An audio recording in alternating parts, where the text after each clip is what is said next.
Hello, this is Prashant Kumar Viswa.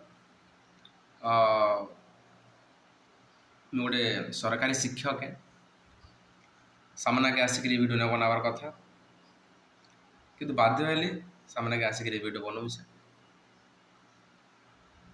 ଏନ୍ତା କିଛି କାରଣ ଅଛେ ଯେନ୍ କାରଣ ଲାଗି ମୋତେ ଆସିକିରି ଏ ଭିଡ଼ିଓଟା ବନାବାର ଲାଗି ପଡ଼ିଲା। ତ ଏ ଭିଡ଼ିଓ ଷ୍ଟାର୍ଟ କରବାର ଆଗ ଯେନ୍ ମାନେ ବି ମୋର ଭାଇ ବହେନ ମେନ୍ତା ଗୁନ୍ତା ମୋ ଠାନୁ ବଡ଼ ବୟସ୍କ ବ୍ୟକ୍ତିମାନେ ଯେନ୍ ମାନେ ବି ଦେଖୁଛନ୍ ପହଲାନ ମୁଇଁ କ୍ଷମା ମାଗିନେବି ଯଦି ମୋର କିଛି ଭୁଲ ହେବା ମୋତେ ସାନ ଭାଇ ଭାବିକରି ମାଫ କରିଦେବେ। ତ ଆମେ ତ 24 ଘଣ୍ଟା ସୋସିଆଲ ମିଡ଼ିଆରେ ଆଭେଲେବଲ୍ ରହୁଛୁ। ଫେସବୁକ୍ ହେଲା, ହ୍ୱାଟ୍ସଆପ୍ ହେଲା, ରିଲ୍ସ ଦେଖି ଦେଖି ଆମର ସମୟ ସବୁ ସାରୁଛୁ। ବଟ୍ ଏହାନେ ମୁଁ ରିକ୍ୱେଷ୍ଟ କରମି ତୁମମାନଙ୍କୁ ସମସ୍ତଙ୍କୁ ଯେ ଏ ଭିଡ଼ିଓଟା ଆଟଲିଷ୍ଟ ମୁଁ କୌଣସି ଫେମସ୍ କିମ୍ବା ଫେମ୍ ହେବାର ଲାଗି ମୁଁ ନେବୁ ନେବା ଗୋଟେ ଆପଣମାନଙ୍କୁ ଗୋଟେ ଜିନିଷ ବତାବାର ଲାଗି ମୁଁ ସାମ୍ନାକେ ଆସିଛେ। ଭିଡ଼ିଓ ତ ବନଉଥିଲି ମୁଁ ଆଗନୁ ବଟ୍ ଭିଡ଼ିଓ ଛାଡ଼ି ଦେଇଥିଲି ଏ ଟାଇମ୍ର ଅଭାବ ଲାଗେ ବୋଲିକି। ତ ରିଲ୍ସ ଯେନ୍ତା ଦେଖସୁଁ ଆମେ ରିଲ୍ସ ଦେଖି ଦେଖି ଟାଇମ୍ ବର୍ବାଦ କରୁଛୁ ଆଟଲିଷ୍ଟ ଏ ଇନଫର୍ମେଟିଭ୍ ଭିଡ଼ିଓକେ ଟିକେ ନିଜର ଲାଗି ବୋଲିକି ଦେଖମା ଆମେ ଏତିକି ରିକ୍ୱେଷ୍ଟ କରିବି ମୁଁ ଯେ ହଠାତ୍ ମୁଇଁ ସାମ୍ନାକେ ଆସିକିରି ଆଜକା ଭିଡ଼ିଓ ବନବାର ପଛରେ କାରଣ କାଣା ଅଛି। କାରଣ ହେଲା ବିଗତ 5-7 ଦିନ ହେଲାନ ଗୋଟେ ବିଷୟବସ୍ତୁକେ ନେଇକିରି ମୋର ମନ ଟିକେ ଠିକ୍ ନାଇଁ ଲାଗ୍ବା। ସେଥିଲାଗି ମୁଁ ଭାବିଲି ଆପଣଙ୍କର ସାମ୍ନାକେ ଆସିକି ଯଦି ସେୟାର କରମି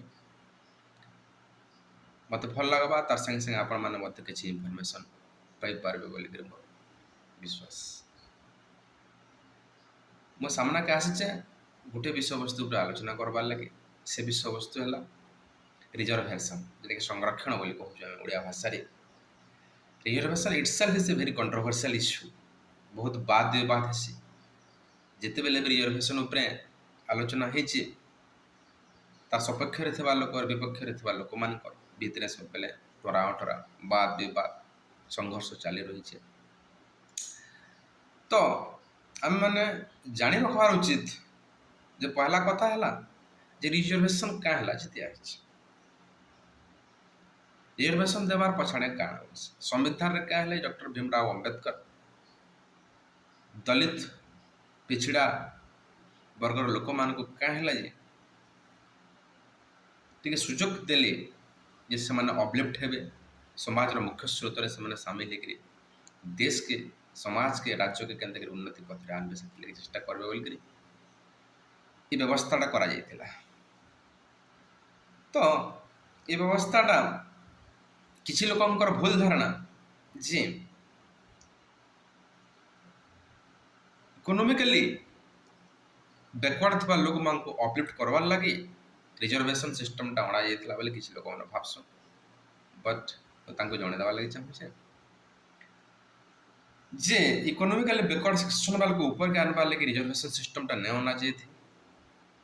ରିଜର୍ଭେସନ୍ ସିଷ୍ଟମ ଏଥିଲାଗି ଅଣାଯାଇଥିଲା ଯେ ହଜାର ହଜାର ବରଷ ପର୍ଯ୍ୟନ୍ତ ଦଳିତ ଗୋଷ୍ଠୀର ଲୋକମାନେ, ପିଛଡ଼ା ବର୍ଗର ଲୋକମାନେ ଯେନ୍ମାନେ କି ସୋସିଆଲି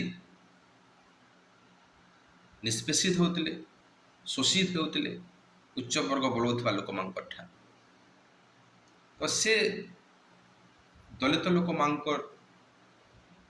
ଲୋକମାନଙ୍କୁ ମୁଖ୍ୟ ସ୍ରୋତରେ ସାମିଲ କେତେବେଳେ କରାଯାଇପାରବା ନା ଯେତେବେଳେ ସେମାନେ ସୋସିଆଲି ଇକୋନୋମିକାଲି ଅପଲିଫ୍ଟ ହେବେ, ତାପରେ ସେମାନେ ମୁଖ୍ୟ ସ୍ରୋତରେ ସାମିଲ ହେବେ, ତାପରେ ଦେଶର ଉନ୍ନତି ଲାଗି ସେମାନେ କାମ କରିବେ ବୋଲି ତାଙ୍କୁ ରିଜର୍ଭେସନ୍ ସିଷ୍ଟମରେ ଅଣାଯାଇଥିଲା।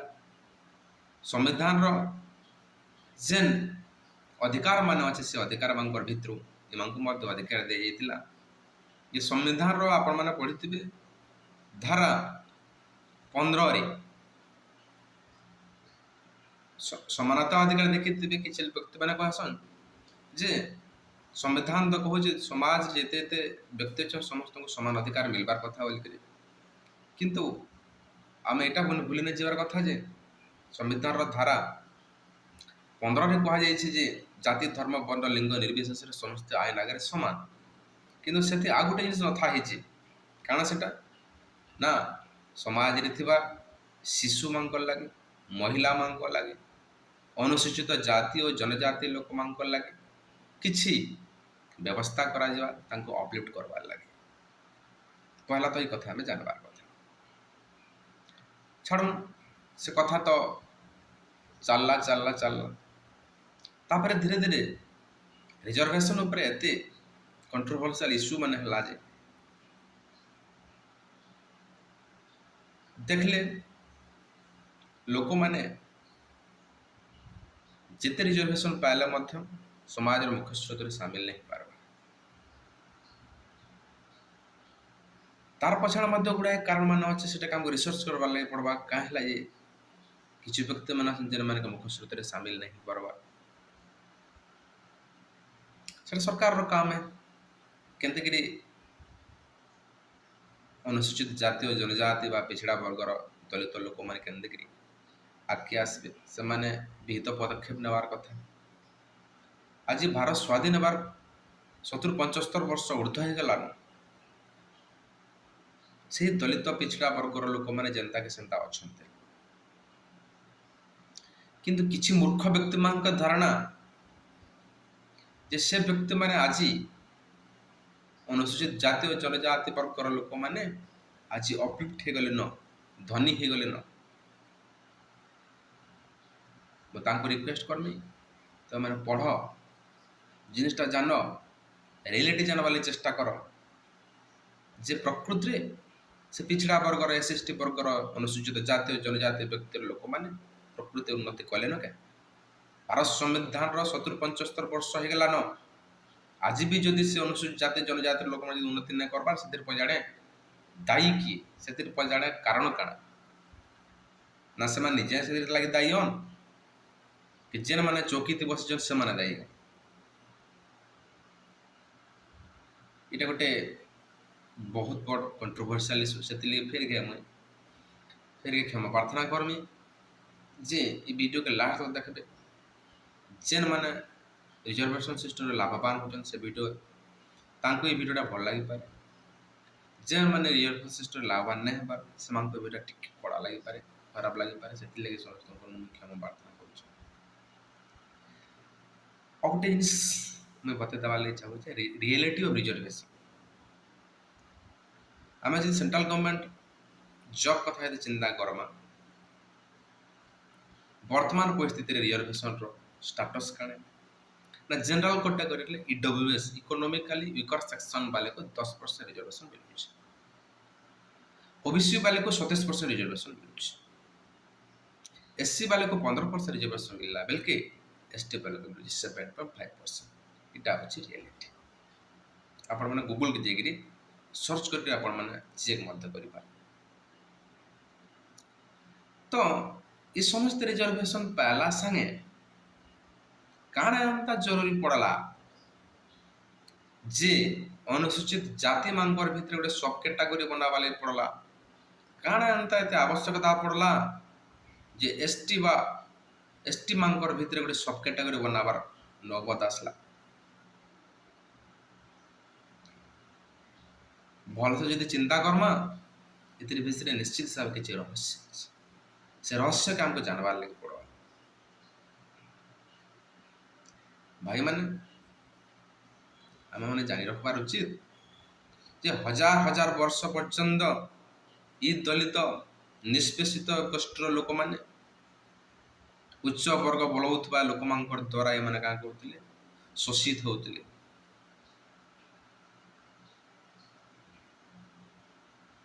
ଆଜି ଭାରତ ସ୍ୱାଧୀନ ହେବାର 75 ବର୍ଷ ନାଇଁ ହେବାର ତେଲ, ଭାରତ ସ୍ୱାଧୀନ ହେବାର 100 ବର୍ଷ ନାଇଁ ହେବାର ତେଲ,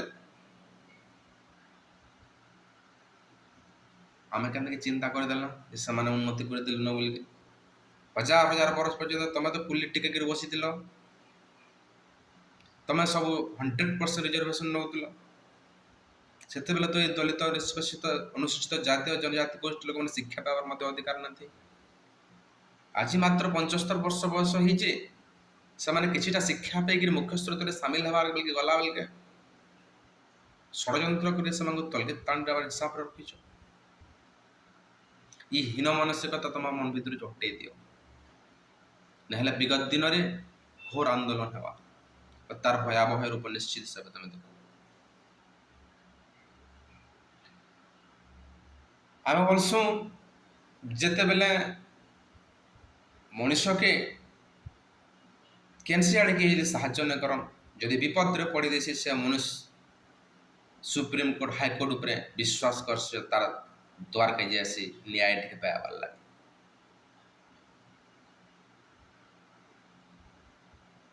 ସେ ନ୍ୟାୟମୂର୍ତ୍ତି ମାନଙ୍କୁ ଅଶେଷ ଅଶେଷ ଧନ୍ୟବାଦ ଯେନ୍ ମାନେ କି ସମାଜରେ ନିଷ୍ପେଷିତ ଦଳିତ ଲୋକମାନଙ୍କୁ ଆଜ ଦିନ ପର୍ଯ୍ୟନ୍ତ ନ୍ୟାୟ ପ୍ରଦାନ କରି କରି ସମାଜକେ ସୁରୁଖୁରୁରେ ଆନିଛ।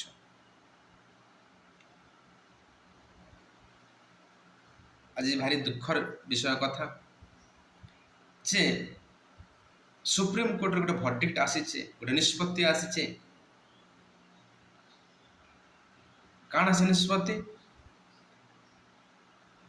7 ଜଜେସ୍ 7 ଜଣ ବିଚାରପତିଙ୍କୁ ନେଇକରି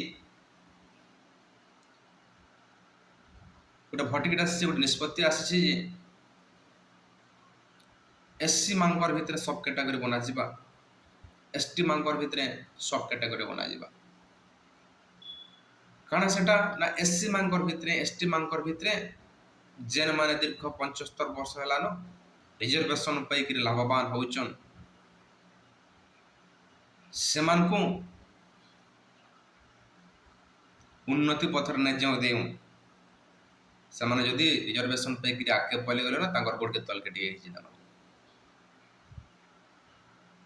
आपण माने जानी रखबार उचित जब समाज रो मुख्य स्रोत रे शामिल हवार लगी संघर्ष कला पर गोटे अनुसूचित जाति और जनजाति रो लोकटी जेते ऊपर के जाउछे सेते बेले समाज रे उच्च वर्ग बोलथबार व्यक्ति में तार गोट डाउछ।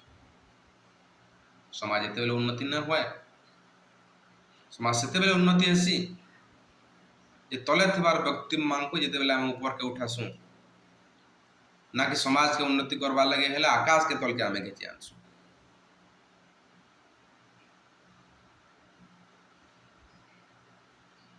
धन्यवाद से विचारपति को तांकर मानसिक पटल रे काना चिंताधारा आसला जे समान चिंता गले जे एससी एसटी वाले अनुसूचित जाति और जनजाति दलित निष्पेषित गोष्ठी लोक माने समाज रो मुख्य स्रोत रे शामिल हवा तो कथा दूरर कथा से तान भी आ ऊपर के उठी गलो ना से कोर्ट के टाणी दाना।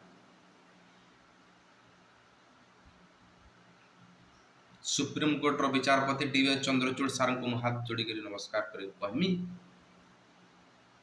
संविधान बोली गोटे जिनिसटे अच्छे, संविधान यहाँ 3टा स्तंभ अच्छे, से 3टा स्तंभ के नहीं कि आपण काम करिछन के संवैधानिक व्यवस्था के नहीं कि आपण निष्पत्तिटा सुनैछन के। संविधान यहाँ 3टा स्तंभ अच्छे, व्यवस्थापिका कार्यपालिका न्यायपालिका। जेते बेला व्यवस्था ठीक ना हवा कार्यपालिका जेते ठीक ना बा सेते बेला आपण हस्तक्षेप करबार कथा। गोटे न्याय निष्पत्ति जेते बेला हेसी संवैधानिक व्यवस्था रे हवार कथा, से संवैधानिक व्यवस्था रे आपण निष्पत्ति सुनैछन के। संसद रो उभय गृह रे जिनिसटा आलोचना हिची के, लोकसभा रे आलोचना हिची के, राज्यसभा रे आलोचना हिची के। समाज रो लोक माने तांकर प्रतिनिधि मान को पठेचन संसद के, तांकर प्रतिनिधि मान संग आलोचना करी करी निष्पत्ति लिया हिची के। आपण सुप्रीम कोर्ट रो मुख्य विचारपति देश रो उच्चतम स्तंभ रे आपण बसिछु।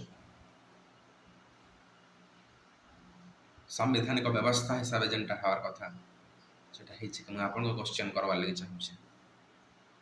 संसद रो उभय गृह रे विषय आलोचना हिची के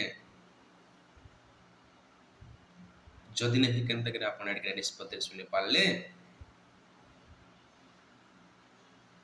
जे अनुसूचित जाति और जनजाति मानकर भितर सब कैटेगरी करा जिबा होई ठीक अच्छे।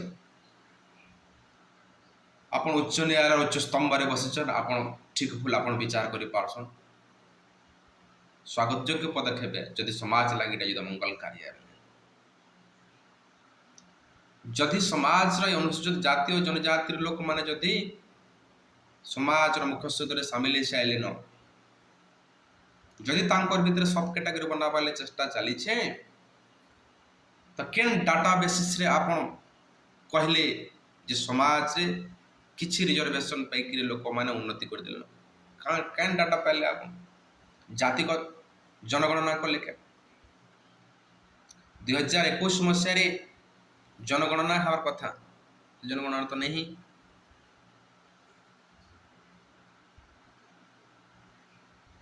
देश रे जिते प्रकार आदिवासी अच्छन जिते प्रकार एससी एसटी अच्छन तांकर गणना है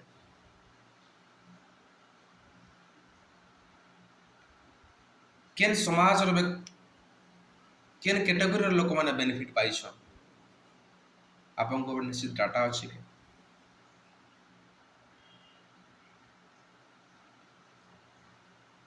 बिना डाटा आधार रे एते गोटे बड़ निष्पत्ति नहीं जावाटा उचित पदक्षेप नुहे से इटा मुई वर्तमान कहीदेवार लगे चाहूचे समाज मुख्य स्रोत सामिल हवाटा दूर कथा इटा समाज में बसवास कर लोकर मांकर भितर गोटे विद्वेष मनोभाव सृष्टि करवार गोटे चिंताधारा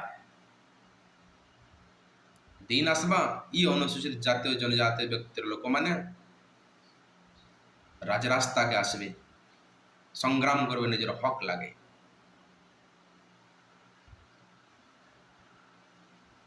संविधान बोले जिनिस अच्छे संविधान के मान संवैधानिक व्यवस्था है चलो रियलिटी के जानो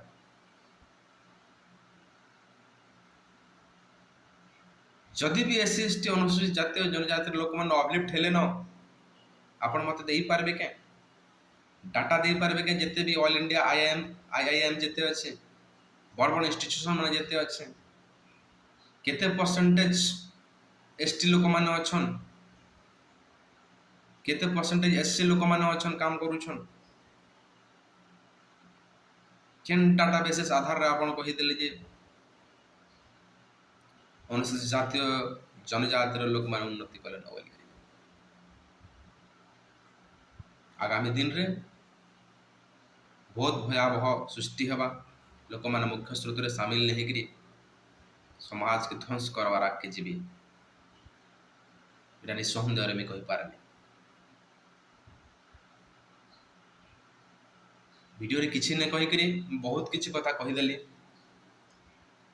आपण माने बुझी पारथुबे रियलिटीटा काना है रियलिटी के जानू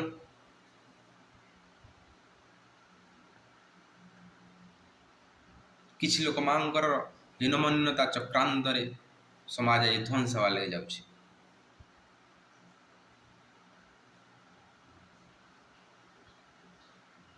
लगी मोर भाई और भौणी मान को फेर के हमें निवेदन करमी जे समाज रे काना होचे दुनिया रे काना होचे जानवा लगे चेष्टा कर ये रील्स व्हाट्सएप फेसबुक रे देखि कि अयथा टाइम बर्बाद करबार अपेक्षा आम एंता किसी काम करमा जेमती लगे आम भविष्य वंशधर आम भविष्य पीढ़ी आमर ना गाउथिबे ना कि आमर मुहे छेप पकाबे आस समस्त मिलमिशिकी जेन पदक्षेपटा नि से पदक्षेप विरुद्ध आम समस्त छिड़ा हेमा एतकी मोर गुहारी आशा और विश्वास जे आपण मैंने मोर वीडियो के बुझीपारी मोर कहवार उद्देश्य काना आपण मन बुझीपारे मोर आशा और विश्वास किसी समय टे मुझे टे भायोलेट हो जाती मोर बिहेवियरटा टे आपण मैंने टे भयावह रूप से देखी निश्चित हिसाब से गोटे रियल देशभक्त समाज संस्कार को मोर में चिंताधारा सियोर रखुवा बोल आशा करुचे फेर के हाथ जोड़िक समस्त को विनती अनुरोध करुचे दुनिया रे काଣା होचे समस्ते जानवा लगे चेष्टा कर मोर अनुसूचित भाई और जनजाति मान ଅନୁସୂଚିତ ଜାତି ଓ ଜନଜାତି ଭାଇ ଭଉଣୀମାନଙ୍କୁ କହିମି ଯେ ତୁମେମାନେ ଟିକେ ସଚେତନ ହେଇଯାଅ। ଧନ୍ୟବାଦ, ନମସ୍କାର।